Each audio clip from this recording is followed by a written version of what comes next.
In our video at Photo London, I compared Nan Goldin to Diane Arbus and even boldly stated that Nan Goldin is a colour version.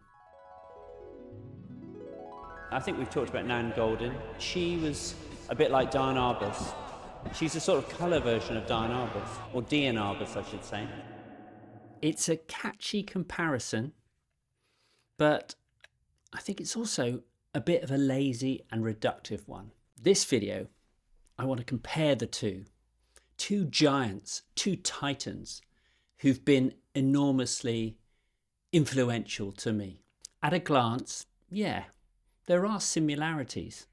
Both Arbus and Goldin are drawn to people on the fringes, outsiders, misfits, those living lives that mainstream society often overlooks. Arbus shot dwarfs, drag queens, nudists, people from the circus. Goldin, on the other hand, photographed her friends and lovers, trans people, sex workers, addicts, punks, artists, most of them part of her own inner circle in 1980s New York. And both of them go in deep.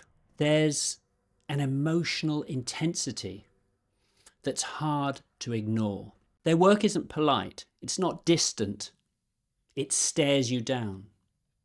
But here's where the comparison starts to fall apart. Diane Arbus was working in the 1950s and 60s, at a time when the idea of photographing society's outsiders was itself transgressive. Her portraits are stark, formal, and often unsettling, like carefully constructed windows into otherness.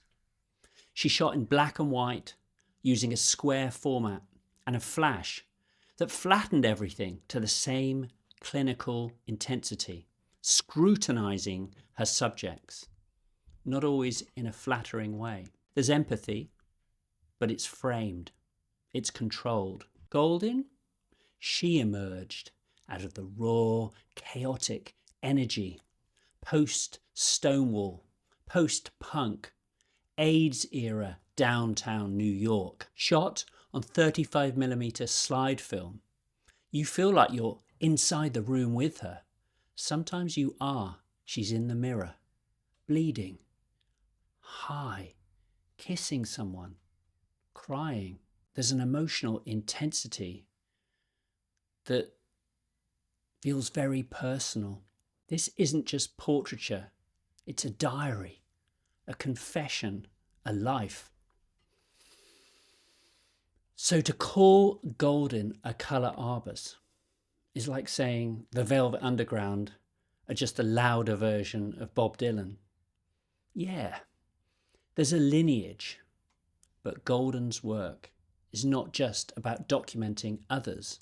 If Arbus peers into the lives of others with a strange, formal intensity, Goldin dives into the wreckage of her own life. So yeah, they both look fearlessly where most people choose to turn away, but they're not telling the same story, and they're definitely not using the same voice.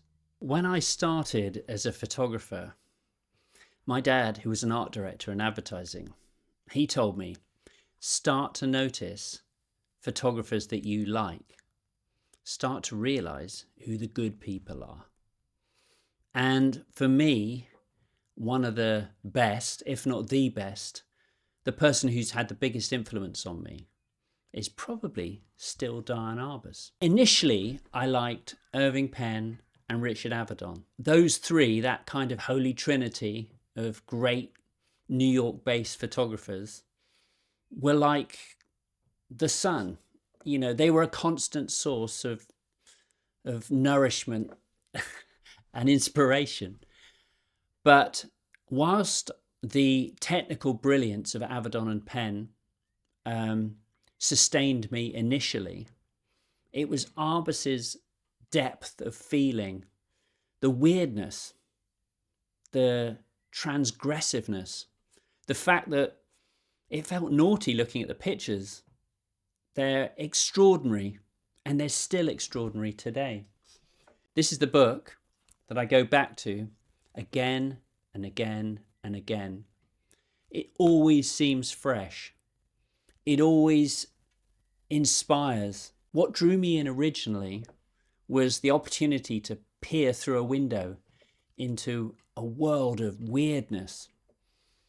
But what kept me there in that world was just actually the warmth and compassion and empathy that is there, as well as the brilliance of her eye and the way she takes the pictures.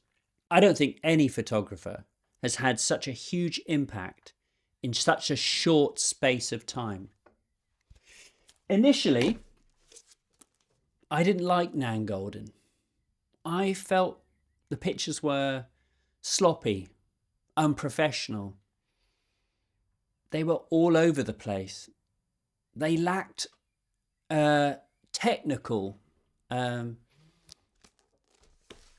were kind of technically inept. I was more back then interested in grasping photography, getting to feel I had a mastery of the medium. And Nan Goldin seemed to regard that as of no consequence whatsoever. The pictures were sloppy. They were all over the place. And it's only after having been a photographer for decades and having gone to her exhibition at the Whitechapel Gallery and been quite moved and watched the slideshow that I realised I needed to reappraise. So they're both brilliant. They both hugely influenced me and countless others. And it's really kind of a shallow way of thinking about photography to compare them. They're both different and they're both extraordinary.